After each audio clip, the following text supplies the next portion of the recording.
L'abbraccio del vescovo tra gli applausi dei fedeli presenti è il momento che segna l'affidamento a Don Maurizio Prandi delle 3 comunità di cui è diventato pastore: San Michele Arcangelo, San Martino di Bargone e Santa Maria Assunta di Massasco. Per Don Maurizio è l'inizio di un cammino nuovo, dopo gli 11 anni trascorsi alla guida della zona pastorale di Cogorno e prima ancora nella missione diocesana di Cuba, ma una sola grande certezza.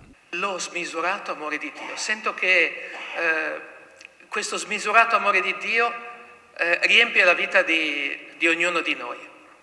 E io lo sento molto concretamente. Penso ai volti dei miei cari, penso ai volti delle persone che per 25 anni, i 2 anni a Gervasio Protásio, i 9 anni a Graveglia, 3 anni a Cuba, 11 a San Salvatore, sento che lo smisurato amore di Dio lo vedo e lo incontro e lo sento nei volti di queste persone.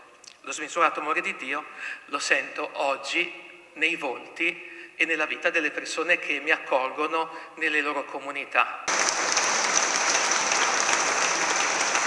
L'ingresso del nuovo parroco a Casarza Ligure è stato accompagnato dai fedeli delle nuove comunità della Valpetronio, ma anche da quelli della zona pastorale di Cogorno. Prima dell'ingresso in chiesa per la celebrazione eucaristica, i saluti degli amministratori locali. Gli abbiamo detto chiaramente che Casarza è un paese in via di sviluppo, che come i paesi in via di sviluppo c'è una forte attenzione soprattutto al sociale. Qui abbiamo l'asilo, l'unico asilo è l'asilo paritario parrocchiale Sorelle Berisso e Don Maurizio diventerà il presidente.